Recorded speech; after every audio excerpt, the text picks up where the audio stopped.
이 시간 생각할 하나님 말씀은 예레미야 애가 1장 7절에서 12절 말씀입니다. 우리가 지난주까지 예레미야서 봤는데요. 이제 예레미야 애가서입니다. 예레미야 애가 1장 7절에서 12절 말씀 찾으신 분은 다 일어나서 교독하도록 하겠습니다. 예레미야 애가 1장 7절. 예루살렘이 환난과 유리하는 고통을 당하는 날에 옛날의 모든 즐거움을 기억하였으며 그의 백성이 대적의 손에 넘어졌으나 그를 돕는 자가 없었고 대적들은 그의 멸망을 비웃는도다. 예루살렘이 그의 범죄함으로 조소하여 되었으니 저녁에 그의 영광을 돌리던 모든 사람이 그의 것을 보고 섭섭하며 그는 간식하며 올라가는도다. 그의 더러운 것이 그의 옷깃에 묻어 있으나 그의 나중을 생각하지 아니하며 그러므로 놀랍도록 낮아져도 그를 위로할 자가 없도다. 여호와여, 원수가 스스로 큰 채하오니 나의 환난을 감찰하소서. 대적이 손을 펴서 그의 모든 보물들을 빼앗았나이다. 주께서 이 이방인들을 와와 주의 손에 들어오지 못하도록 명령하신 그 속에 그들이 떠나고 그 모든 백성이 생명을 이으려고 보물로 먹을 것들을 바꾸었더니 지금도 탄식하며 양식을 구하나이다. 나는 비쳐나오니 여호와여 나를 돌보시옵소서. 지나가는 모든 사람들이여 너희에게는 관계가 없는가? 나의 고통과 같은 고통이 있는가? 볼지어다 여호와께서 그의 진노하신 날에 나를 괴롭게 하신 것이로다. 아멘. 자리에 앉으십시오. 예레미야서를 오랫동안 살펴봤는데 예레미야서와 짝꿍처럼 되는 성경이 하나 있는데 그게 바로 예레미야 애가입니다. 제목 그대로 예레미야가 쓴 슬픈 노래입니다. 왜 슬픈 노래, 애가 슬픈 노래라고 했냐면요, 결국 예레미야가 예언한 대로 남유다는 멸망을 했거든요. 멸망의 그 잔혹함과 비참함을 보고 예레미야가 짧게 애가를 부른, 그러니까 슬픈 노래를 부른 이야기가 바로 예레미야 애가서입니다. 그래서 이번 주부터 몇 주간 동안 예레미야 애가서를 살펴보려고 합니다. 여러분 오늘 말씀을 보면 예레미야가 애가를 지어 부르는데 이유가 뭡니까? 남유다가 멸망했기 때문입니다. 멸망한 남유다의 모습을 예레미야 애가 1장에서 이렇게 표현하고 있는데요. 우리가 읽지 않았지만 우리가 읽었던 말씀 조금 앞으로 보면 예레미야 애가 1장 1절에 뭐라고 표현하냐면요. 같이 읽어보죠. 예레미야 애가 1장 1절. 슬프다 이성이여 전에는 사람들이 많더니 이제는 어찌 그리 적막하게 앉았는고. 전에는 열국에 크던 자가 이제는 과부같이 되었고 전에는 열방 중에 공주였던 자가 이제는 강제 노동을 하는 자가 되었도다. 뭐라고 표현하냐면요, 옛날에는 열국에 크던 자였는데 지금 과부가 됐대요. 그 다음에 옛날에 공주였는데 지금은 강제 노동하는 자가 됐다라고 이야기합니다. 또한 4절을 보시면요, 1절에 이야기한 대로 사람이 없대요. 어떤 사람이 없냐면 절기가 되어도 돌아다니는 사람이 없대요. 절기를 지키는 사람이 없대요. 여러분 이스라엘의 3대 절기 때는요, 여러분 잘 아시겠지만 예수님 당시의 사건 아시죠? 예수님이 12살 때 6월절 절기를 지키러 올라가셨는데 사람이 어찌나 많았는지 예수님이 없는지 이틀이 지나서야 알 정도로 엄청나게 많은 사람들이 예루살렘 성전을 돌아다녔었는데 지금 예루살렘의 모습을 봤더니 적막한 곳이 됐대요. 절기가 되어도 아무도 돌아다니지 않는 적막한 곳이 됐다라고 남유다의 모습을 설명하고 있습니다. 그러니까 무슨 얘기죠? 너희가 하나님이 나에게 이른 말씀을 순종하지 않고 그대로 너희들 마음대로 살더니 그 말대로 멸망했다라고 말하고 그 멸망당한 이스라엘의 남유다의 아주 처참한 모습을 예레미야는 이야기하고 있는 모습입니다. 그런데 여러분, 한 가지 알아야 될 게 뭐냐면요, 예레미야가 자기가 아무리 말해도 듣지 않았던 남유다 백성들이 멸망한 걸 보고 쌤통이다 이렇게 생각하진 않았던 것 같아요. 우리는 그렇잖아요. 아무리 말해도 안 들으면 그가 걱정이 돼서 막 얘기를 하다가도 아무리 얘기해도 말을 안 들으면 어떻게 되죠? 화가 나죠. 화가 나요. 내가 아무리 말해도 왜 내 말을 안 듣는 거야? 근데 여러분, 그 말이 이루어지지 않으면 그나마 화를 내고 끝나는데, 만약에 내가 말한 대로 그대로 이루어져서 그 재앙이나 잘못된 것이 그 사람에게 이루어지면 우리가 뭐라 그러냐면요, 별로 그 사람을 불쌍히 여기지 않아요. 어떻게 얘기하죠? 그렇게 말아도 안 듣더니 쌤통이다, 이렇게 생각하잖아요. 근데 여러분, 예레미야는 그러지 않았던 것 같아요. 심지어 자기가 하나님의 말씀을 전했는데 백성들이 죽이려고까지 했음에도 불구하고 예레미야는 자기를 죽이려고 했던 그 생각에 있는 게 아니라, 지금 그렇게 말을 했는데도 불구하고 공주가 노동하는 자가 되고 열국에 존경받던 자가, 존중받던 자가 지금 비참한 형편에 있는 남유다의 모습을 보고 웁니다. 울어요. 그냥 우는 게 아니라 2절 보시면요, 밤에는 슬피 우니 눈물이 뺨에 흐름이요. 얼마나 많이 울었는지 뺨에 눈물이 흐를 정도로 울었대요. 그뿐만 아니라 16절을 보시면 뭐라고 얘기하냐면, 16절, 이로 말미암아 내가 우니 내 눈에 눈물이 물같이 흘러내림이라. 그러니까 뺨에 흘러내리는 정도가 아니라 마치 수도꼭지 틀어놓은 것처럼 눈물이 계속 났다, 그렇게 이야기하고 있습니다. 그래서 여러분, 예레미야를 뭐라고 부르냐면요, 눈물의 선지자라고 부릅니다. 왜냐하면 그는 멸망을 예고했던 선지자일 뿐만 아니라 멸망한 이스라엘을 보고 정말로 안타깝게 애가를 지어 부를 정도로 눈물이 마르지 않도록 그 고통과 슬픔을 하나님께 처절하게 기도했던 사람입니다. 그래서 제가 이 말씀을 보면서 저를 돌아보면서 제가 좀 변하는 계기가 됐어요. 예레미야는 아무리 말해도 말을 안 들었던 남유다를 보고 쌤통이다 이렇게 하지 않고, 그들의 그 모습을 통해 가슴 아파했던 그 모습이 진짜 하나님의 사람의 모습이거든요. 근데 저는 예전에 어땠냐면요, 특히 이제 이단들을 만나면 니네 오늘 죽었어 그렇게 하고요, 그들의 잘못된 것을 이야기한 다음에 뭐라고 했냐면요, 쌤통이다 니네들, 조금 있으면 니네 이제 완전 쌤통 될 거다, 이러면서 제가 그들을 나쁘게 봤던 제 모습이 보이더라고요. 그래서 제가 요즘은 좀 변했습니다. 수년 전부터는 변했어요. 어떻게 변했냐면, 안타까운 사람을 보면요, 정말 안타까운 마음이 들어요. 그래서 그들을 긍휼히 여기는 마음이 있어요. 그래서 제가 이단을 아무리 만나도요, 그들에게 욕하지 않습니다. 그들을 예전처럼 막 째려보는 눈을 보면서 막 하대하면서 말이야, 니네들 말이야 어떻게 그런 멍청한 것을 믿냐, 저 이렇게 안 합니다. 왜냐하면 그들이 너무 불쌍합니다. 왜냐하면 그들이 그대로 그 믿음을 그대로 믿음인 줄 알고 있다 보면 어떻게 될 걸 너무나 잘 알기 때문에 제가 이제는 조금 사람처럼, 하나님의 사람처럼 조금 돼서 예레미야처럼 안타까운 마음이 있습니다. 그래서 저희가 신천지를 만나도, 여호와의 증인을 만나도 그들의 영혼이 불쌍한 마음을 가지고 그들과 대화하지, 니네 그렇게 말 안 듣다가는 이제 지옥에 떨어질 거야, 이런 마음을 가지고 그들을 대하지 않게 되는데, 그게 왜 그러냐면 예레미야에게 배운 겁니다. 예레미야는 자기를 공격하고 죽이려고 했던 그 백성들이 당하는 처참한 현상을 보면서 내 말대로 왜 안 들었어? 라고 생각하는 게 아니라, 그래도 하나님 이 백성을 불쌍히 여겨 주시옵소서라고 기도했던 사람이 예레미야였습니다. 여러분, 성경에 이런 인물들은 하나님의 사람들이죠, 전부 다. 예수님도 돌아가실 때 뭐라 그랬죠? 저들이 저들의 죄를 모릅니다, 이렇게 얘기했지, 하나님 나를 죽인 거 보셨죠? 저놈들 싹 쓸어버리십시오, 이렇게 하지 않으셨어요. 그것을 따라 스데반도 자기에게 돌을 던져 죽이는 자에게 그들의 죄를 용서해 주시옵소서라고 기도했던 모습이 진짜 믿음의 사람의 모습임을 성경을 통해 말하고 있습니다. 그러므로 여러분, 진짜 믿음의 사람은요, 자기를 공격하는 사람도 긍휼한 마음으로 바라볼 수 있는 사람입니다. 여러분과 저는 어때요? 그런 사람입니까? 아니면 나에게 조금이라도 해를 끼치면 일단 육두문자 쌍욕부터 나오는 사람입니까? 여러분, 고치셔야 돼요. 그게 하나님의 사람인 줄 알고 있다면요, 큰일 난 겁니다. 진짜 하나님의 사람은요, 나에게 아무리 해를 끼쳐도 그를 불쌍히 여기는 겁니다.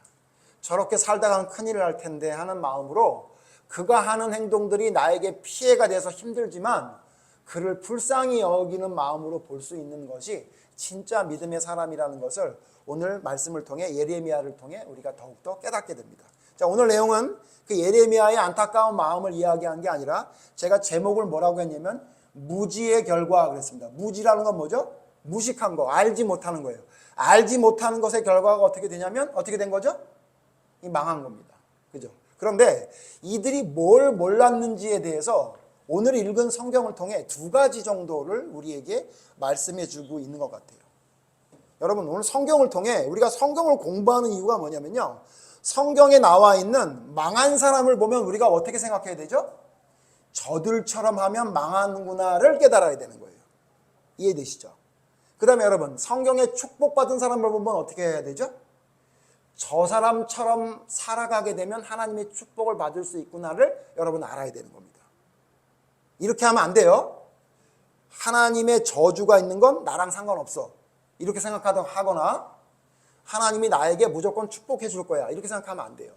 성경을 통해 오늘은 하나님의 명령을 듣지 않았다가 망했던 이스라엘 백성을 보잖아요. 그때 여러분 뭐라고 생각해야 되냐면 저렇게 하면 망하는구나를 여러분 깨달아야 되는 거죠.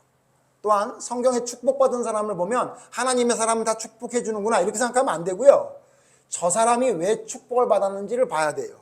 그래서 그대로 따라가면 되는 거예요. 그게 여러분 우리가 성경을 보고 믿음의 길을 따라가는 올바른 자세입니다. 오늘은 축복받은 게 아니라 저주받은 이스라엘 백성이잖아요. 남유다잖아요. 그럼 여기서 뭘 우리가 발견해야 되죠? 이들이 왜 망했지? 그 이유를 찾아야 됩니다. 그 이유를 오늘 성경에 두 가지로 말하고 있는 것 같은데요. 먼저 첫 번째 성경 말씀을 여러분 보고 제가 설명을 좀 해드릴게요. 첫 번째 뭐냐면요, 9절 보세요. 9절 다 같이 다시 한번 읽습니다. 9절 시작. 그의 더러운 것이 그의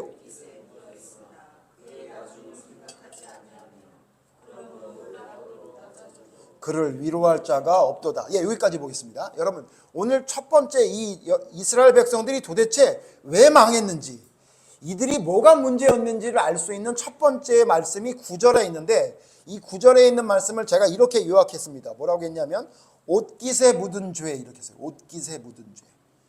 여러분, 죄를 졌다고 했는데 더러운 죄를 졌는데 더러운 죄가 옷깃에 묻었다고 표현하고 있어요. 자, 이 얘기는 뭐죠? 그들이 더러운 옷을 입었다고 표현하지 않고 옷깃에 더러운 게 묻었다고 얘기하는 거예요. 그러니까 무슨 얘기냐면 하나님을 아예 모르는 자로 더러운 옷을 입은 비신앙적인 자세로 살았던 사람들이 아니라 그 얘기예요. 옷을 입긴 입었어. 무슨 옷을 입었어요? 하나님을 섬기는 자라는 옷을 입긴 입었는데 문제가 뭐냐면 그 옷깃에 더러운 것이 묻었는 걸 몰랐다고 얘기해요. 이걸 제가 그래서 조금 풀어서 이렇게 설명했습니다. 뭐라고 하냐면 죄가 뭔지 무엇인지 모르는 죄. 죄가 뭔지 모르는 죄예요.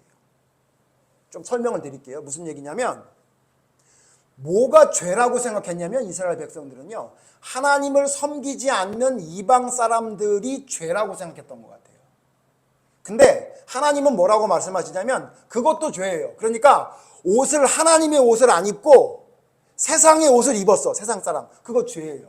그런데 하나님께 한 가지 더 큰 죄가 있는데 그게 뭐냐면요, 하나님을 섬기겠다는 옷을 입었는데 그 옷에 더러운 죄가 조금 묻어있는 것도 하나님은 뭐라 그런다고요? 그것도 죄. 근데 사람들이 착각하는 게 뭐가 있냐면요, 하나님을 섬긴다는 옷을 입었으면 약간 더러운 게 묻어도 괜찮다고 생각해요. 그게 이스라엘 백성, 남유다의 백성들이었던 거예요. 그들의 옷깃에 묻은 죄를 우리가 예레미야 서신 다 살펴봤잖아요.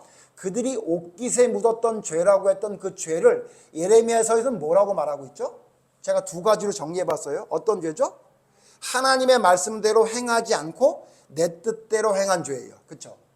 선지자가 와서 얘기해요. 너 이렇게 하면 안 된다. 이런 결정하면 안 된다. 너 이렇게 하면 안 된다. 그랬죠? 예레미야가 꾸준히 계속 반복적으로 얘기했죠. 근데 그 얘기 듣습니까? 안 듣습니까? 안 들어요. 안 듣고 어떻게 해요? 자기의 생각대로 해요. 여러분, 그게 뭐냐면요, 옷깃에 묻은 더러운 죄예요. 하나님을 섬긴다고는 한단 말이에요. 근데 문제가 뭐냐면 하나님이 말씀하시는 대로 할 건 하는데 어떤 일정 부분에 있어서는 하나님이 아무리 말씀해도 그 말대로 안 해. 근데 그게 뭐냐면요, 하나님은 옷깃에 묻은 죄라 그랬거든요. 근데 여러분 기억하셔야 될 게 뭐라고, 제가 좀 전에 뭐라고 말씀드렸어요? 하나님은 옷깃에 묻은 죄나 더러운 옷을 입은 죄나 똑같은 죄라는 걸 기억해야 돼요. 그 다음에 그들이 옷깃에 묻은 죄가 뭔지를 예레미야서를 통해 보면 뭐냐면요, 축복은 아는데 경고와 하나님의 저주는 모르는 죄예요. 여러분 이스라엘 백성들이 축복에, 하나님이 주시는 축복에 대해 잘 알았습니까? 몰랐습니까? 잘 알았어요.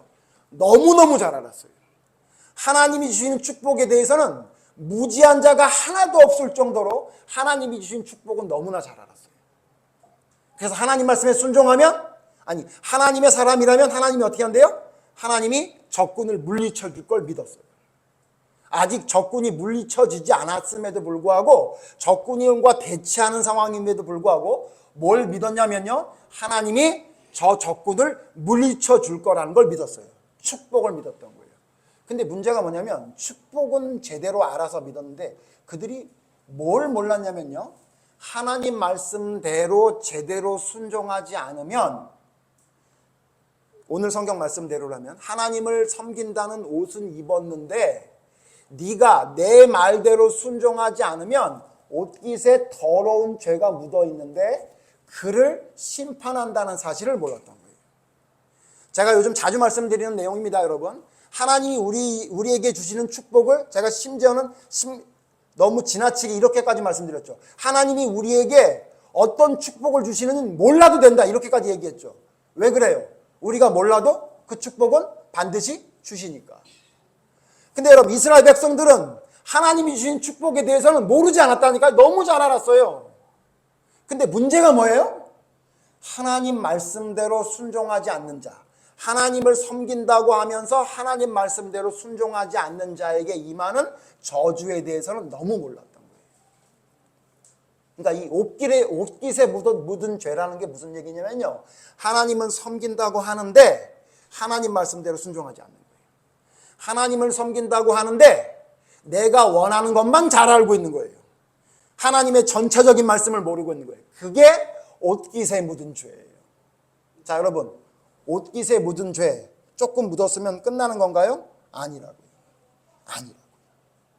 그러니까 무슨 얘기냐면요, 하나님을 믿는다고 하는 옷은 입었는데 옷깃에 약간 죄가 묻어 있는 것을 우리는 별거 아니라고 생각하지만 하나님은 이걸 뭐라고 생각하신다고요? 이걸 불신과 똑같다고 생각한다고요.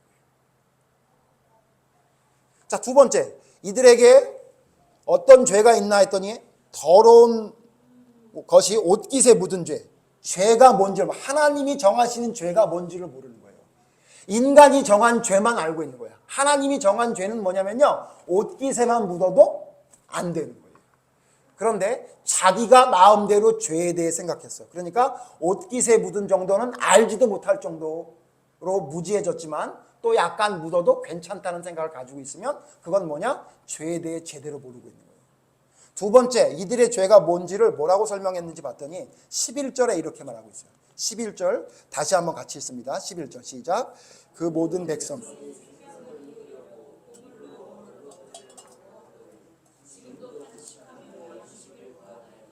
나는 비쳐나오니 여호와여 나를 돌보시옵소서. 두 번째 뭐냐면요, 여러분, 이들이 지금 어떻게 한대요? 보물로 먹을 것들을 바꾸고 있대요. 그러니까 먹을 게 없어가지고 보물을 가져가서 먹을 걸 바꾸고 있다는 거예요. 근데 여러분 생각해 보세요. 이 말을 잘 생각해 보세요. 이들이 지금 뭐는 있는 거예요? 네? 보물은 있는 거야. 보물은 있어. 그렇죠? 보물이 있으니까 먹을 거랑 바꿀 거 아니에요. 보물은 있는데 뭐가 없어요? 진짜 보물이 없어요. 그래서 여러분 이들의 죄가 뭐냐면요, 두 번째, 진짜 보물은 없는 죄예요. 진짜 보물은 없는 죄. 이걸 조금 풀어 설명하면요, 보물이 뭔지 모르는 죄예요. 이해되세요? 아니 이들이 지금 너무 힘들어가지고 먹을 게 없어가지고 보물로 먹을 걸 바꾸고 있대요. 그 얘기는 뭐예요? 보물은 있다는 얘기잖아요. 근데 이 보물은 무슨 보물이에요? 세속적인 보물은 갖고 있다는 거예요. 근데 그 보물이 쓸데가 있다 없다? 없다는 거죠. 쓸데가 없어요. 기껏해야 보물 가지고 내가 그놈의 온 생애를 다 바쳐서 보물을 모았는데 그 보물이 지금 뭐에 쓰이고 있는 거예요? 내 먹을 거 바꾸는 데 쓰이고 있다는 거예요. 쉽게 예를 들면 여러분 베네수엘라 같다고 생각하시면 돼요. 베네수엘라. 제가 베네수엘라 얘기 듣다가 찾아봤더니 정말 깜짝 놀랐는데요. 2023년 얘기인데 지금은 어땠는지 모르겠지만 2023년에 베네수엘라는요, 한 달 월급을 받으면요, 한 달 월급으로 계란 반판 살 수 있대요. 계란 반판. 3분의 2 정도, 반판 정도 살 수 있대요. 그러니까 한 달 일해봐야, 여러분 한 달 일하면 월급 얼마 받습니까? 우리 김청희 집사님 얼마 받는지 모르겠는데 한 2, 300 받을 거 아니에요. 그러니까 계란 한 판도 못 사. 계란 한 판이 340만 원, 50만 원 된대요. 우리나라 돈으로 환산하면. 거기 살 수 있어요, 없어요? 없죠. 아무리 돈을 많이 가지고 있어봐야 그 돈은 휴지 조각 비슷하게 된 거예요. 계란도 못 사는 거예요. 집 살려면 트럭으로 싣고 가야 되지 않겠어요? 그죠? 예, 돈을. 그래서 여러분, 거기는 화폐가 중요하지 않아서 심지어 어느 지역에 가면요, 돈을 안 받는데요. 그 뭘 받느냐? 금을 받는데, 금을. 금을 재가지고 몇 그램 그러면 이 슈퍼에서 그걸 사준다는 거예요. 왜? 돈이 거의 휴지 조각 같으니까. 생각해보세요, 여러분. 여러분 마트 가가지고 계란 한 판 주세요 했더니 얼마예요? 그러니까 500만 원이요. 그럼 어떻게 할 거예요? 네? 그거 어떻게 결제할 거냐고. 그죠? 그 정도는. 근데 여러분, 여러분 금 되게 좋아하시죠? 제가 요즘 뭐 금이 오른다고 금 사라고 막 유튜브에 난리인데, 제가 또 생각해 봤어요. 금이 진짜 보물이긴 하죠. 근데 여러분 만약에 금이 이런다고 가정을 해보세요. 금이 포크레인으로 파기하면 나라마다 자꾸 금이 나와. 여러분 그런다고 생각해 보세요. 여러분 또 그렇게 얘기해, 아유 우리 목사님 무식하게 금이 또 그렇게 나오지 않는데, 과학자들이 금은 뭐 어디에 매장돼 있고 지금 얼마밖에 없어서 그게 비싸게 파는 건데, 아유 목사님 무식하게 그러는데, 여러분 과학자들 말 믿지 마세요. 여러분 몇십 년 전부터 과학자들이 뭐라 그런지 아세요? 몇십 년 전에 석유가 곧 고갈된다 그랬거든요. 아세요 그거? 석유 매장량이 얼마가 있어가지고 조사해봤더니 석유가 고갈된다 그랬는데, 여러분 요즘 그런 얘기하는 과학자 본 적 있어요? 유튜브 찾아보세요. 뭐라 그래요? 죽을 때까지 고갈 안 된대요. 여러분 우리 인간이요 다 알 수 있는 것 같이 까불죠? 근데 여러분 몰라요. 여러분 혹시 알아요? 여기저기 파봤더니 갑자기 전 세계에서 금이 막 그냥 파기만 하면 나와. 그럼 여러분 금 모았던 사람 어떻게 돼요? 망하는 거예요. 망하는 거예요. 그쵸? 예? 제가 무슨 얘기를 말씀드리려고 하냐면요, 이 땅의 보물이라고 생각하는 거 있죠, 여러분. 그게 여러분 금방 쓰레기가 될 날이 있어요. 이스라엘 백성들 보물을 역시 열심히 모았어요. 근데 그게 왜 아무것도 아니게 됐죠? 나라가 없어졌다고요. 나라가 없어졌다고요. 여러분 지금 통장에 막 몇 억씩 있어요? 근데 여러분 갑자기 나라가 망해보세요. 그거 뭐가 돼요? 그 휴지가 돼요. 여러분 우리 IMF 때 경험했죠. 은행이 망할 줄 누가 알았어요? 예? 은행이 망할 줄 누가 알았어요? 한일은행, 상업은행이 망할 줄 누가 알았어요? 난리 났죠. 지방의 은행도 막 자기 예금 찾는다고. 가보니까 예금이 보호할 수 있는 게 얼마 정해져 있어가지고 아무리 적응을 많이 해도 나머지 전부 뗀 사람도 있다고 하잖아요. 여러분 우리가 이 땅에 보물이라고 생각하는 거 열심히 모으죠. 근데 그게요, 이스라엘 백성들처럼 기껏해야 먹을 거 바꾸는 정도밖에 안 되는 정도라는 사실을 우리가 기억해야 돼요. 근데 우리 인간은 어떻게 되냐면요, 진짜 보물엔 관심이 없고 세상에 있는 보물에만 관심이 있어. 그래서 예수님 뭐라 그래요? 보물을 어디다 쌓으래요? 하늘에 쌓으래잖아요. 니네는 왜 보물을 땅에만 쌓니? 그러니까 여러분 제가 그래서 두 번째 뭐라고 그래요? 이스라엘 백성들의 죄가 뭐예요? 진짜 보물은 없는 죄. 진짜 보물은 없어. 여러분 진짜 보물이 뭐죠? 우리 천국의 보물을 쌓으라는 거 뭐예요? 여러분 천국에 계좌이체 하신 적 있어요? 없잖아요. 네? 천국 계좌번호가 있나요? 아니죠. 이 교회에서 아주 못된 놈의 교회에서 교회로 계좌이체하면 천국의 보물이 쌓인다고 얘기하는 사람들이 있는데, 여러분 혹시나 그 비슷하게 얘기하는 교회가 있으면 그 교회는 교회 아닙니다. 장사꾼이지. 여러분 하늘의 보물 쌓으라는 건 뭐죠? 하나님 말씀대로 순종하는 게 여러분 하늘의 보물을 쌓는 거예요. 그러니까 뭐예요? 이스라엘 백성들 남유다는 지금 어떻게 한 거예요? 진짜 세상에 세속적인 보물은 갖고 있었던 거예요. 근데 진짜 보물은 없었던 거야. 하나님 말씀대로 순종하는 보물은 이들에게 없었던 거예요. 어떤 죄예요? 보물이 뭔지 모르는 죄예요. 보물이 뭔지 모르는 죄. 진짜 보물은 뭡니까? 진짜 보물은 하나님 말씀대로 순종하는 것인데. 그래서 여러분 이들의 죄를, 이들의 무지함, 이들의 죄를 정리해 봤어요. 이들의 죄가 뭐냐면요, 이런 거예요. 축복에는 예민한데 저주와 심판에는 무지했던 거예요. 이들이 또 뭐냐면요, 속죄는 아는데 죄에 대해서는 무지했던 거예요. 하나님이 우리를 어린 양을 통해 속죄해 준다라 해서 제사를 드리는 건 잘 알았는데 하나님이 진짜 죄가 뭔지에 대해서 이야기하는 거엔 둔감했던 거예요. 그들은요, 천국에 대해서는 잘 알았는데요, 지옥에 대해서는 잘 몰랐던 거예요. 그들은요, 하나님의 자녀로서 권리와 누림은 잘 알고 있었는데 하나님의 자녀로서의 의무는 무지했던 거예요. 그들은요, 믿지 않으면 지옥 간다는 것은 잘 알았는데 믿는 사람 중에서도, 믿는다고 하는 사람 중에서도 지옥 가고 있었다는 것에 대해서는 무지했던 거예요.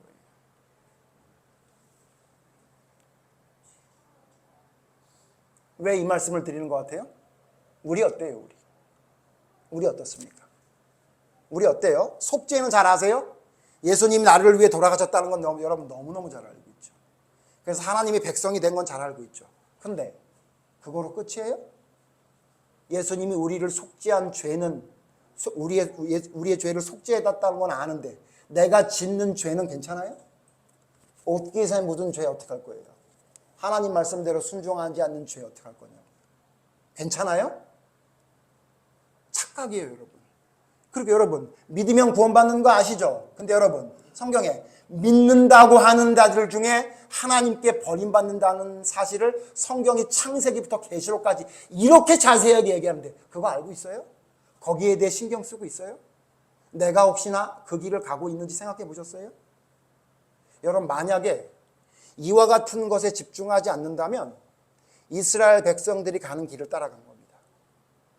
여러분, 하나님이 우리에게 하시는 경고의 말씀, 저주의 말씀 힘들죠?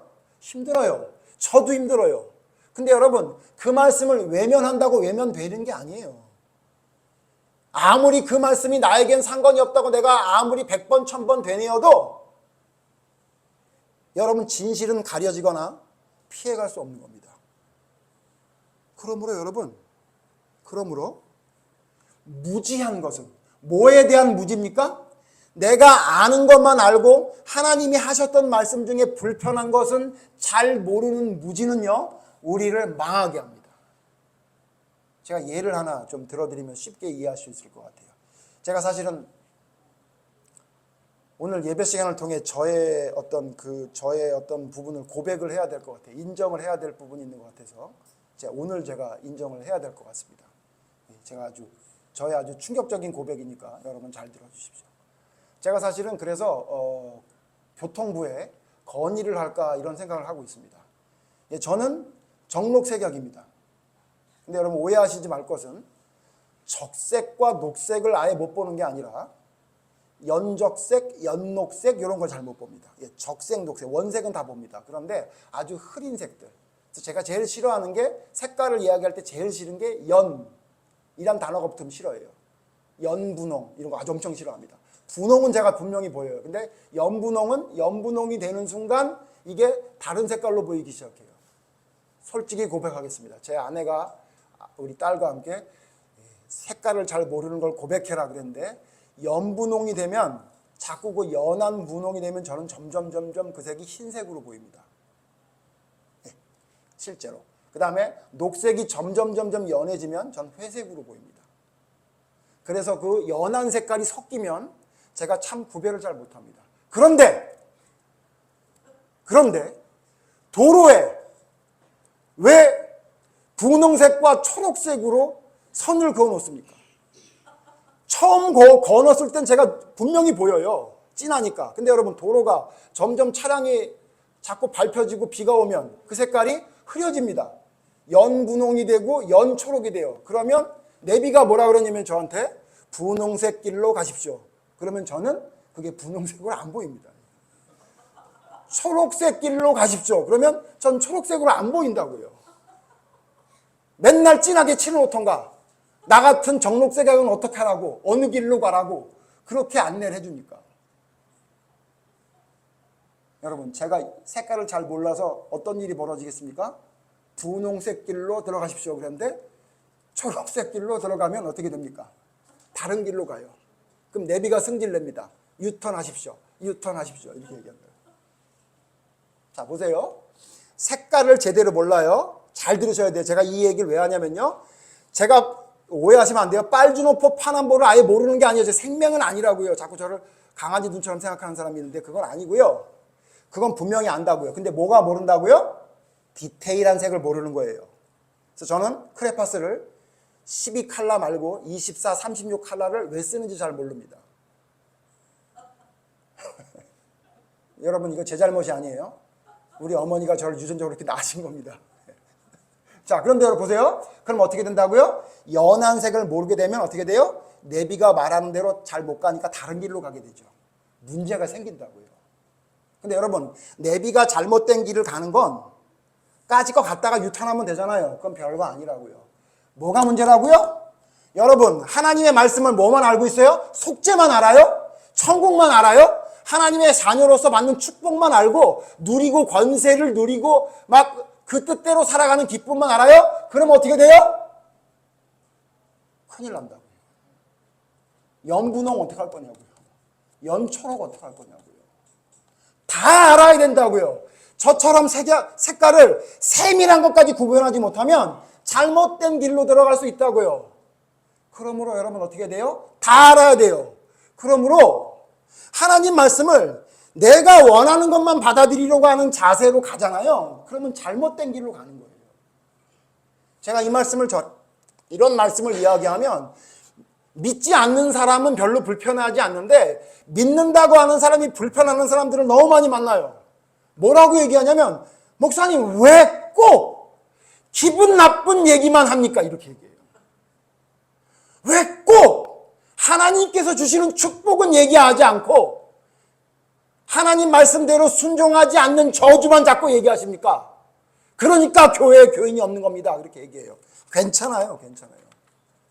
교인 없어도 괜찮다고요. 저는 근데 목회자의 양심으로 절대로 그렇게 말할 수가 없어요. 절대로. 왜? 하나님이 주시는 축복은 몰라도 받는다니까요. 그런데 하나님이 주신다고 한, 하나님이 내리신다고 한 저주는 모르면 그것도 받으니까 뭐가 더 심각한 문제예요. 여러분 그래서 하나님을 믿는다고 하는 자가 어떻게 올바르게 믿어야 되는지에 대해서 교회는 이야기해야 돼요. 물론 이제 막 교회인이 된 교회 와서 처음 예배드리는 사람한테는 하나님을 믿음으로 인한 축복과 행복을 이야기해야 되겠죠. 그러나 여러분 하나님의 말씀을 믿기로 작정을 했습니까? 그러면 이젠 진짜를 알아야죠. 진짜를 알아야죠. 진짜가 뭐죠? 연분홍도 알아야죠. 언제까지 분홍색만 볼 거예요. 저처럼. 저는 뭐 얘기할 게 너무 많은데 손님이 저 핑크색 레깅스 주세요 그랬더니 제가 흰색을 줬나 봐요. 아니 사장님 핑크색 달라 그랬는데 그래가지고 아 예 죄송해요 그러고 드렸더니 아니 사장님 자꾸 흰색을 왜 주세요? 봤더니 그게 연분홍이었는데 저는 다 흰색으로 보였던 거예요. 그러니까 그 손님이 우리 딸과 아내 같은 웃음을 지으면서 아 색약이시구나 제가 찾을게요 이래서 판 적이 있어요. 여러분 믿음을 그렇게 하면 어떻게 하냐고요. 믿음을 구분을 할지 못하면 어떻게 하냐고요. 예? 여러분 성경에 있는 내용을 보세요. 핑크색만 있는지 아세요? 초록색만 있는지 아세요? 연분홍, 연분홍, 연분홍도 있어요. 아세요? 연초록만 있는지 아세요? 연두색, 연두색도 있고요. 그걸 성경은 말하고 있어요. 여러분 이스라엘 백성들이 왜 하나님 앞에 저주받았습니까? 제대로 분별을 못했던 거예요. 자기가 알고 싶은 것만 알았던 거예요. 그러면 여러분 망하는 거라고요. 망하는 거라고요. 여러분 이 말씀을 통해 우리가 뭘 알아야 됩니까? 하나님의 디테일한 말씀을 다 알아야 돼요. 그래서 여러분 성경에 뭐라고 말하고 있냐면 하나님을 믿는다고 하는 자들 중에 하나님께 버림받는 자가 있다는 것을 예수님이 아예 한 챕터를 만드셔가지고 얘기한 성경이 신약 성경에 있어요. 마태복음 24장, 25장에 보면요. 찾아보진 않겠습니다만 여러분 잘 아는 비유예요. 마태복음 24장에 무슨 비유냐면요. 악한 종과 충성된 종이 나와요. 왜 악한 종이냐면 이 악한 종은 무슨 짓 하냐면 주인만 없으면 주인이 늦게 올 거라고 생각해서 사람들을 괴롭힌대요. 그리고 일은 안 하고 허랑방탕하게 술 먹고 논대요. 어때요, 여러분? 이 악한 종, 하나님의 뜻대로 살아가는 자가 아니니 이는 어디로 가야 돼요? 당연히 슬피 울며 이를 가는 우리가 잘 아는 지옥에 가겠죠. 여러분 그거 당연하죠. 근데 여러분 잘 보세요. 24장에 예수님이 뒷부분에 그런 말씀을 하시고 연이어서 25장에 뭐라고 얘기하냐면 세 가지 비유를 드시는데 그 비유의 내용을 보면 조금 의아해요. 첫 번째 비유가 뭐죠, 여러분? 열처녀 비유예요. 열처녀가 신랑을 맞으러 왔대요. 지금으로 말하면 쉽게 말하면 예수님 믿으러 온 거예요. 근데 예수님이 늦게 오셨대. 그래가지고 문제가 뭐냐면 밤에 왔는데 가지고 있던 등불에 기름이 떨어져서 불이 꺼졌대요. 근데 문제가 뭐예요? 그 열처녀 중에 5처녀는 뭘 가지고 있었대요? 기름을 준비했대요. 근데 5처녀는 기름을 준비하지 않았대요. 그래서 기름을 사러 갔다 오는 동안 5처녀만 신랑을 만나서 집에 들어갔대요. 자, 근데 성경 잘 보세요. 문제는 뭐예요? 그 5처녀가 늦게 기름을 준비하고 가서 문을 두드려요. 뭐라고? 저 기름 사가지고 오느라고 늦었습니다. 들어가게 해주세요. 그랬더니 아이고 고생했네. 그리고 들여보내줘요? 안 들여보내주더라 그거예요. 안 들여보내주더라. 그게 첫 번째 비유예요. 여러분 이 비유에서 우리가 뭘 알아야 돼요? 뭘 생각해 봐야 돼요? 왜 안 들여보내줬을까? 기름을 준비하지 못할 수도 있지. 늦게라도 왔는데 신랑이신 예수님을 믿겠다고 왔는데 늦게 왔는데 왜 안 들여보내줬을까? 우리 교회는 그런 사람 없지만 그러니까 여러분 예배 시간 늦으면 안 돼요. 두 번째 비유 뭐죠? 달란트 비유. 달란트 비유 뭐였죠? 10달란트, 5달란트, 1달란트 받은 자가 있었대요. 아시죠? 근데 문제가 뭐예요? 10달란트 받은 자와 5달란트 받은 자와 1달란트 받은 자에게 주인이 뭐라 그랬어요? 나가서 장사해라 그랬대요. 그런데 10달란트 받은 자와 5달란트 받은 자는 나가서 장사를 해가지고 10달란트 받은 자는 더블 20달란트를 가져왔고 5달란트 받은 자도 역시 더블이라 그러면 너무 옛날 얘기죠. 더블 배 5달란트를 가져왔고. 근데 문제는 뭐예요? 1달란트 받은 자가 어떻게 했대요? 여러분 잘 아시죠? 1달란트는 어떻게 했대요? 땅속에 묻어뒀다가 그대로 가져왔대요. 그랬더니 주인이 뭐라 그래요? 너 왜 땅속에 묻어뒀니? 왜 내 말대로 하지 않았어? 너 적어도 장사하는 게 힘들면 은행에 맡겨서 이자라도 가져왔어야지. 그리고는 어떻게 했대요? 그 1달란트를 뺏은 다음에 어떻게 했대요? 바깥 어두움에 내어 쫓겨서 일을 갈게 했대요. 자, 달란트를 받았는데 어떻게 됐다는 거예요? 바깥 어두움, 뭐예요? 지옥에 갔다는 얘기예요. 근데 그가 뭘 잘못했을까요? 땅속에 묻어둔 죄밖에 없어요. 불신한 것도 아니에요. 잘 아시죠? 그 다음 세 번째 여러분 비유가 뭐죠? 양과 염소의 비유죠. 마태복음 25장. 거기 양의 줄에 서 있는 사람 다 천국 가라 그런대요. 염소의 줄에 서 있는 사람 다 지옥 가라 그랬대요. 그러니까 둘 다 물어봐요. 내가 뭘 했길래 천국에 갑니까? 내가 뭘 했길래 지옥에 갑니까? 라고 하는데 지옥 간 사람들에게 뭐라 그래요? 너 왜 너가 살아가면서 궁핍한 자를 보고 도와주지 않았느냐 이렇게 얘기한 거예요. 그리고 뭐라 그래요? 그 궁핍한 자를 도와주지 않은 것은 곧 나를 도와주지 않은 것이니 너희는 영벌에 처하게 될 거다 이렇게 얘기해요. 무슨 얘기예요? 지옥 간다는 얘기예요. 그러니까 여기서 그 말씀을 통해 우리에게 뭐라고 말하는 거예요? 누군가를 도와주지 않으면 지옥 간다고 얘기한 것처럼 예수님이 말했다는 거예요. 자, 여기 아까 제가 지금 말씀드린 24장 마지막에 있는 악한 종과 충성된 종은 그럴만하죠. 그럴만해요. 지옥 가는 게 당연해. 그죠? 하는 일 안 하고 허랑방탕하고 사람들을 때리고 이랬으니까. 근데 여러분, 기름을 준비하지 않은 5처녀, 1달란트 받은 자, 염소 줄에 서 있던 사람들은 도대체 뭘 잘못했다고 지옥 간다고 예수님이 했을까요?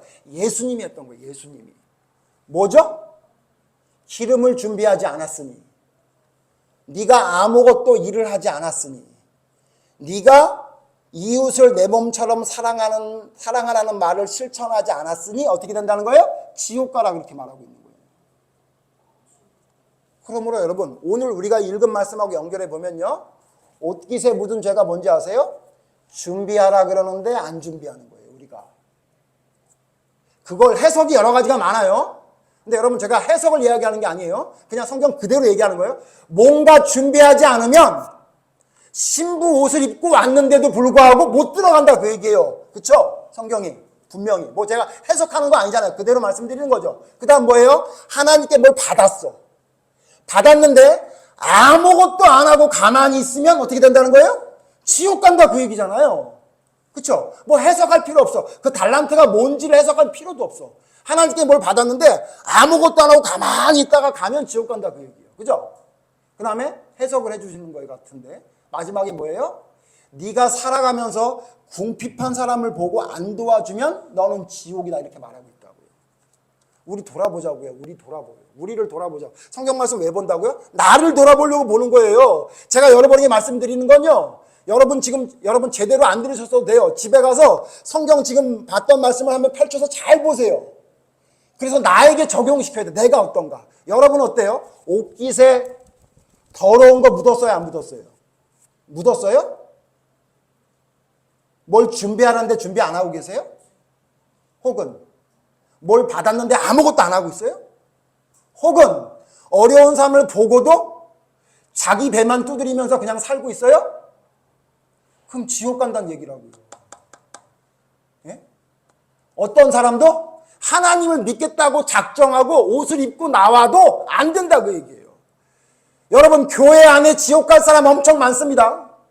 우리 교회에는 한 사람도 없기를 바라기 때문에 제가 이렇게 여러분 힘든 얘기를 하는 거예요. 여러분, 믿는다고 하는 사람 중에 다 지옥 갑니다, 거의 대부분. 왜 그래요? 다섯 처녀 같아서. 기름을 준비하지 않은 다섯 처녀 같아서. 한 달란트를 받은 자처럼 아무것도 안 해서. 염소 줄에 서 있던 사람처럼 어려운 사람을 보고 도와줄 생각도 하지 않아서 지옥 가는 거예요, 여러분. 지옥 가는 거라고요. 저는 여러분이 지금 제 말씀을 듣고 마음이 불편해서 얼굴을 찡그리는 것보다 여러분이 지옥 가는 게 10,000배, 10,000,000배, 100,000,000배, 억만배, 제대로 말도 못하네요. 그게 더 안타깝다고요. 네? 여러분 기억해야 돼요. 하나님 말씀대로 순종하는 게 진짜 믿음입니다. 그래서 믿음이 어려운 거예요, 사실은. 그래서 그 어렵기 때문에 하나님께서 순종할 수 있는 마음도 우리에게 주시는 거예요. 우리의 노력으로 안 되니까. 근데 문제는 뭐냐면 우리 인간에게 어떤 게 있냐면 아니라고 나태한 게 있어요. 내가 일단 교회에 들어왔으니까 믿는다고 작정했으니까 끝! 이렇게 생각하는 사람이 너무 많다고요. 아니요, 아니라고요. 하나님한테나 그런 게 적용되는 거지 우리는 죽을 때까지 끝이 아니에요. 죽을 때까지 끝이 아니라는 것을 알려주기 위해 하나님은 어떻게 하셨어요? 사울왕이 저주받았다는 것을 성경이 말하고 있어요. 가룟 유다가 저주받았다는 걸 성경이 말하고 있어요.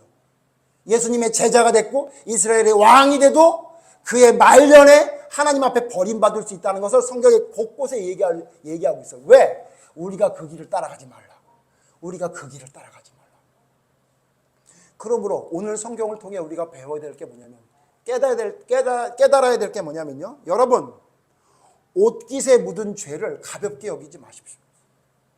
가볍게 여기지 마세요.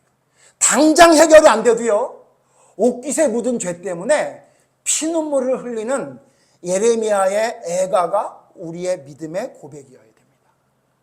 그래야 변합니다. 그리고 여러분, 진짜 보물을 가지는 사람이 되십시오. 가짜 보물 손에 쥐고 좋아하지 마시고 진짜 보물이 나에게 있는 사람이 되어야 됩니다. 믿음의 사람 중에 진짜 보물에 별로 관심 없는 사람 너무 많아요. 전부 가짜 보물에 관심 있어요. 전부 이 세상에서 어떻게 사는지에만 관심 있어요. 그래서 믿음의 사람도 만나면 맨날 물어보는 게 학력, 무슨 집에 사는지, 예? 어떤 직장에 다니는지, 얼마나 대단한 차를 몰고 있는지에만 관심이 있지, 진짜 하나님의 영혼의 부요함을 위해 살아가는 사람들이 있어요, 여러분? 있겠죠. 근데 여러분, 저는 정말 찾기가 어렵더라고요. 여러분, 천국의 길은 좁습니다. 교회에 오신 여러분 천국으로 갈 수 있는 길에 들어선 것뿐이에요. 들어온 게 아니라고요. 그러면 여기서 여러분이 천국의 길을 갈 수 있는 여러분 하나님의 말씀을 들어야 되는 거예요. 하나님은 우리에게, 말 안 듣는 아이들에게 말을 들을 수 있게 솔루션을 했던 그 상담가처럼 우리에게 말씀을 통해 솔루션을 주세요. 뭐라고? 이렇게 해라, 저렇게 해라, 저거 하면 안 된다, 이렇게 하면 안 된다 하고 성경을 통해 우리에게 말해주고 있다고요. 근데 우리는 그 말씀대로 순종하라는 마음이 없어요. 그럼 여러분 그냥 나락으로 간 겁니다. 우리가 이 말씀을 봅니다. 이 말씀을 왜 봅니까? 아까도 말씀드렸지만 이 말씀을 통해 우리를 돌아보는 겁니다. 왜 망했는지를 보고 그 망하는 길을 따라가지 않아야 합니다. 왜 축복받았는지를 보고 그 축복받는 길을 따라가야 됩니다. 우리의 롤모델은 성경에 축복받은 사람의 길을 따라가야 되는 겁니다. 그런데 성경에 저주받은 사람의 길을 따라가는 자들이 교회 안에 많습니다. 우리 교회에는 한 사람도 없기를 바랍니다. 그래서 여러분이 두 가지를 조심해야 됩니다. 무지한 두 가지. 어떤 무지함이요?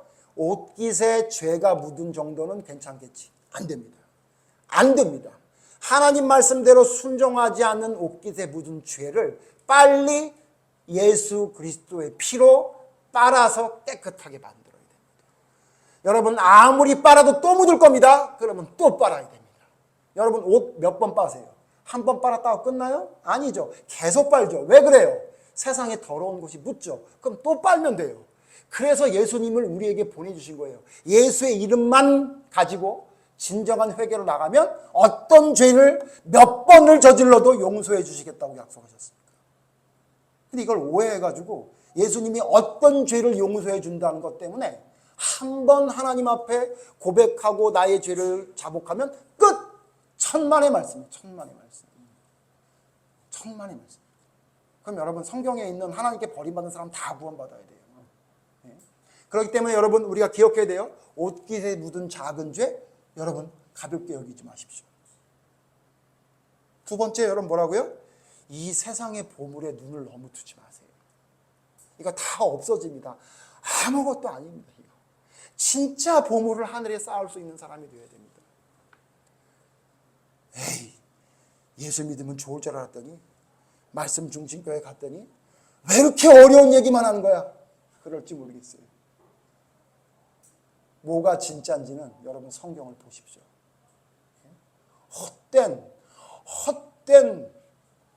헛된 기쁨이 여러분의 기쁨이 된다면 여러분 이스라엘 백성들이 멸망의 길로 간 후에야 그제서야 깨달았던 때늦은 뉘우침은 우리를 멸망에서 구원할 방법이 없다는 사실을 기억하시고 여러분 진짜 복을 위해 진짜 보물을 위해 살아가십시오. 진짜 죄에서 멀어지기 위해 피 흘리기까지 싸우는 사람이 되십시오. 그 사람이 바로 하나님의 사람이고 그 사람이 바로 지혜 있는 자입니다. 무지한 자가 되어 그의 결과를 통해 땅을 치며 후회하지 마시고 하나님 앞에 올바르게 서서 올바른 지혜로 하나님의 올바른 믿음의 길을 가는 여러분과 제가 되기를 간절히 바랍니다. 잠시 같이 기도하시죠. 하나님, 제가 다 안다고 했는데 혹시 내가 너무 모르고 있는 것은 맞는 것이 아니었는지를 돌아보시고 하나님, 나의 무지함을 용서하시고 그 무지함의 결과가 결국 심판이라는 사실을 하나님 앞에 고백하는 기도를 드리도록 하겠습니다. 그래서 하나님, 옷깃에 묻은 죄라도 하나님 앞에 고백하고 온전히 설 수 있는 저희가 되게 해주시옵소서. 세상의 보물을 보물인 줄 알고 살았던 저의 마음이 진짜 하늘의 보물에 집중할 수 있도록 해달라고 우리 다 같이 잠시 기도하는 시간 갖도록 하겠습니다. 기도하겠습니다. 하나님 우리는 하나님을 섬긴다고 하면서 아직도 세속적인 기준을 가지고 하나님을 섬기고 있을 때가 많았던 것 같습니다. 진짜 보물이 무엇인지 모르고 살고 있는 것은 아닌지 모르겠습니다. 하나님 말씀에 순종하지 않는 것이 얼마나 큰 죄인지는 잘 모르고 있는 것 같습니다. 주님 앞에 나온 것으로 모든 것이 끝난 것이 아님에도 불구하고 우리의 삶 속에 주님의 말씀대로 실천하는 것은 너무나 힘들고 너무나 어려운 길임을 모른 채 그저 하나님 믿는다는 고백 하나만으로 구원이 완성됐다고 이야기하는 것은 아닌지 우리를 돌아보게 해주시옵소서. 십자가상의 강도는 고백한 이후에 죽었으니 다행히도 구원받은 거라고 봐야 합니다. 하나님. 우리는 고백 이후에 너무나 많은 삶이 남아있고 그 삶 가운데 우리의 고백이 진짜라는 사실은 우리의 삶으로 고백해야만 합니다. 성경에 버림받은 많은 사람들이 하나님 앞에 온전한 고백을 했으나 결국은 버림받았다는 사실을 기억하며 우리의 믿음을 돌아보고 또 돌아보고 하나님의 기준으로 또 살펴볼 수 있는 올바른 믿음이 우리의 삶이 될 수 있도록 하나님 인도해 주시옵소서. 그래서 하나님께서 말씀하신 올바른 믿음의 길을 온전히 걸어가며 올바른 믿음을 바로 세울 수 있는 저희가 되게 하여 주시옵소서.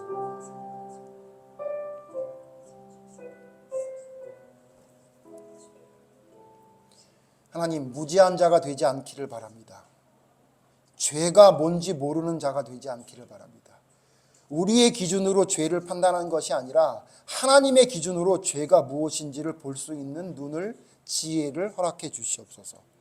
또한 세상에 있는 보물이 진짜 보물이 아니라 진정한 보물은 무엇인지 깨달을 수 있는 지혜를 주시옵소서.